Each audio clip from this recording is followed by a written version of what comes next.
aman dengan hukuman Allah ni bahaya. Afa aminu makrallah.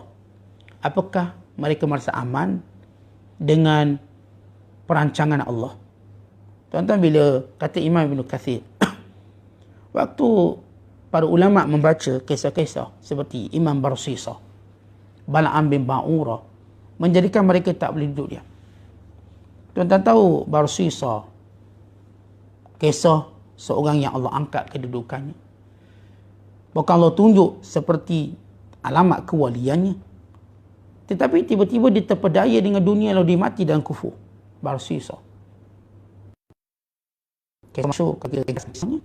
Bagaimana Barsisa dia mampu mendidik anak muridnya mempunyai ilmu keyakinan sehingga mereka mampu berjalan di atas air. Kerana yakin pada Allah. Ini Barsisa. Akhirnya dia terpedaya dengan mainan nafsunya. Terperangkap dengan cinta kepada terperangkap dengan keinginannya untuk menjadi lebih, minum arak, berzina, kemudian membunuh, kemudian ditangkap, disalib, kemudian dia menyembah iblis. Ini Barsisa.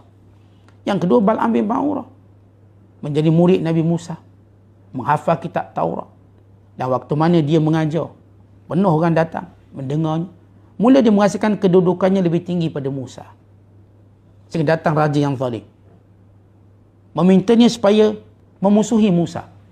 Walau Musa tok guru dia, supaya doa pada Allah, jangan bagi Musa masuk ke Baitul Maqdis. Maka Bal'am bin Ba'ura, kerana harta, kerana pangkat, dan kerana dorongan isterinya memainkan peranan menghasut dia, akhirnya dia mendoakan. Dia pergi naik kaldai, pergi ke satu tempat jauh, dia bermunajat pada Allah. Setiap kali dia berkata, ya Allah, sesatkan Nabi Musa, maka lidahnya terbelit. Demikian dia cuba melakukannya beberapa kali sehinggalah dia ditimpa dengan kehinaan dan kematian. Dua cerita ni tuan-tuan, menakutkan semua ulama sehingga mereka tak pernah rasa aman. Boleh saja seorang tadi sesudah mendapat hidayah ditukarkan hidayah. Boleh saja seorang tadi sesudah dimulia dengan ketaatan berduka menjadi ahli maksiat. Tuan-tuan, dia punya paparan dalam sejarah begitu banyak. Sebab itulah mereka begitu takut. Abu Bakar As-Siddiq radhiyallahu ta'ala anhu, di sebalik kelebihan dia bernama As-Siddiq, dia tak pernah rasa aman dirinya. Pernah satu ketika Abu Bakar keluar, dia melihat seekor burung yang terbang yang singgah di sebatang pokok. Apa kata Abu Bakar As-Siddiq radhiyallahu ta'ala anhu? Dia kata, tuba laka ya tayr tatiru fataqa'u 'ala asy-syajar summa ta'kulu min ath-thimar summa tatiru laisa 'alaika hisab wala 'adzab.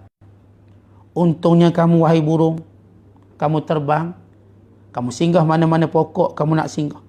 Kemudian kamu makan buah-buahannya, kemudian kamu kembali bebas terbang, sedangkan kamu tak dihisap dan kamu tidak diazab. Untung kamu. Kamu boleh makan, kamu boleh bebas dan kamu tak kena hisap. Ya laitani kuntu mislak. Kalaulah aku jadi macam kamu wahai burung. Ini kata Abu Bakar.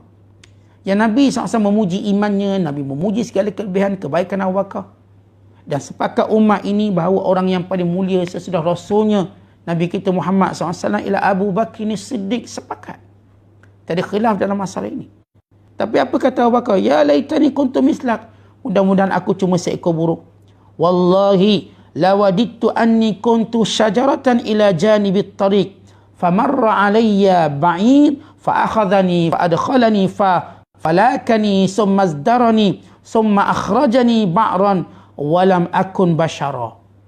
Abu Bakar radhiyallahu ta'ala anhu kata lagi, aku ingin kalau sekiranya aku cumalah menjadi pokok di tepi jalan, lalu datang unta, lalu memakanku, memasukkanku dalam perutnya, mengunyahkan aku, menghadamkan aku, kemudian mengeluarkan aku sebagai tahi.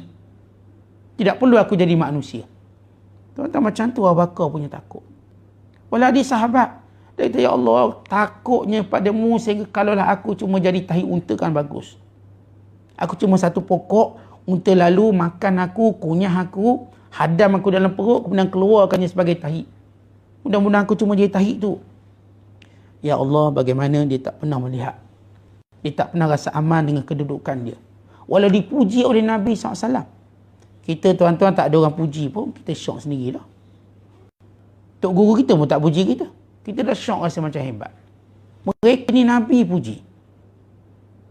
Nabi SAW menyebut kelebihan mereka, namun ia tidak pernah merasakan diri mereka aman. Uthman bin Affan, dia pergi kat kubur, dia menangis sehingga basah jangguknya.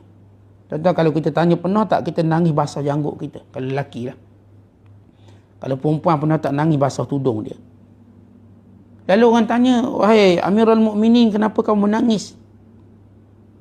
Kata beliau, lau annani, bila beliau menangis di kubur, beliau berkata, innal qabr awal manzilin min manazil akhirah.